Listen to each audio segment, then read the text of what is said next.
Hello la team! Je suis Nathalie, une enchanteuse Emrys.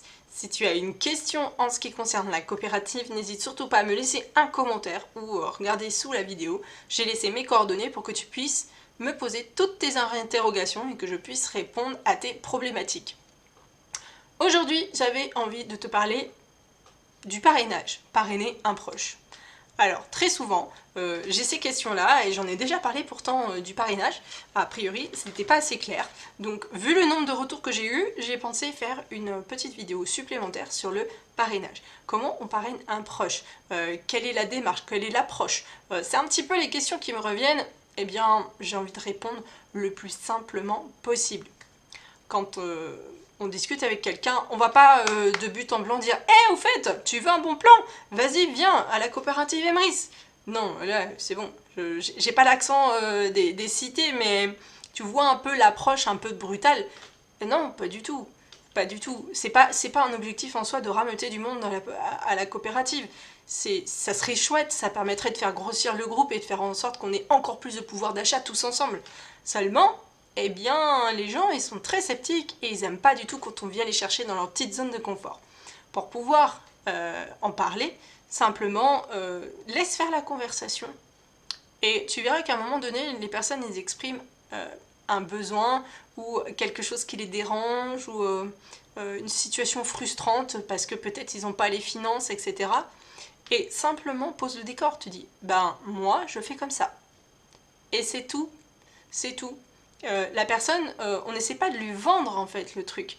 On va pas essayer de lui faire miroiter ou lui dire c'est gratuit, vas-y viens.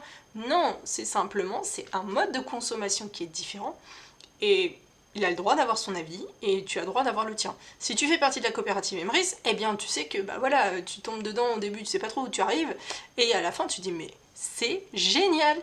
Voilà. Et donc forcément, les personnes qui sont pas dedans me disent mais sont un peu intrigués. Et tu vas voir vraiment rapidement en fait. Si la personne, tu lui dis bah voilà comment je fonctionne, si elle te pose des questions, ça veut dire que tu l'as intrigué. Donc réponds sobrement à toutes les questions qu'on peut te poser. Tu peux également poser des questions pour savoir un peu plus ce que la personne elle attend en fait, parce que ça se trouve, la coopérative elle n'est pas faite pour elle.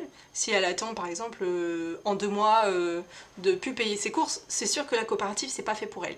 La coopérative, c'est une vision, je le dis souvent, long terme. C'est un investissement pour que dans 10 ans, tu ne payes plus tes courses, par exemple. Seulement, c'est une vision dans 10 ans. C'est pas une vision dans le mois prochain. Voilà, donc selon ce que les gens recherchent, eh bien, tu laisses tranquillement venir les choses. Le moment charnière, c'est quand la personne, elle te demande, elle te pose des questions sur « et toi, comment tu fais ?» Et toi, là, comment... Ils sont en train d'essayer déjà de faire un transfert, ça s'appelle. C'est-à-dire que la personne, elle est en train d'essayer de se mettre à ta place d'adhérent à la coopérative Emrys, et ils essayent déjà de se projeter dans leur future adhésion Emrys. Là, tu commences à sentir que la personne, elle a de l'intérêt pour ce que tu racontes. Là, c'est pas du tout une mauvaise chose hein, en soi d'avoir de l'intérêt.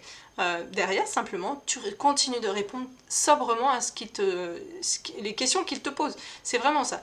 Et c'est elle, la personne. Il faut qu'elle vienne d'elle-même. Si la personne, tu lui imposes Emrys, elle n'utilisera pas, elle pense qu'elle s'est fait avoir. Alors que si c'est elle qui pose les questions et qui mène la danse, eh bien elle va tout simplement, à un moment donné, dire « Ok, là j'ai envie d'y aller » ou « Non, là vraiment ça me va pas, je n'y vais pas. » Et peut-être que la personne reviendra peut-être dans 2 mois, mais t'es toujours chez Emrys, mais pourquoi machin, truc, muche, machin.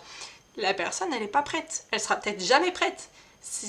Faut pas en parler en ayant l'idée de devoir absolument faire qu'un proche il rentre chez Emrys. C'est sûr que nous, une fois qu'on est dans la coopérative, on se dit mais c'est tellement bien, mais je veux absolument que ma mère elle profite de ça quoi. Ma mère elle galère tous les mois, il faut absolument qu'elle se mette dans la coopérative. Eh bien non, c'est pas comme ça que ça marche, et c'est simplement on laisse les gens faire leur choix tout simplement, leur propre décision. Alors je ne sais pas si cette vidéo elle va finalement vraiment t'aider à savoir comment parrainer. Je veux simplement te dire, c'est simple, efficace. La simplicité, c'est ce qui marche le mieux. Pas d'imposition. Et si la personne, elle est vraiment intéressée, elle va venir vers toi. Voilà, tout simplement. Et comment tu peux parrainer concrètement, techniquement derrière, eh bien ça, moi je l'explique à tous mes filleuls, et si malheureusement ton parrain ne t'a pas expliqué ça, eh bien n'hésite pas à me laisser un commentaire ou à me contacter par message, je te répondrai avec grand plaisir. En attendant, eh bien si tu veux plus d'informations sur la coopérative, n'hésite pas à regarder le reste de mes vidéos pour essayer de bien tout comprendre. Si tu as toujours des questions, laisse un commentaire, ça peut servir à d'autres et je répondrai évidemment, ou même je vais faire une vidéo si j'ai trop de commentaires. Et moi je te dis à bientôt dans une prochaine vidéo. Ciao!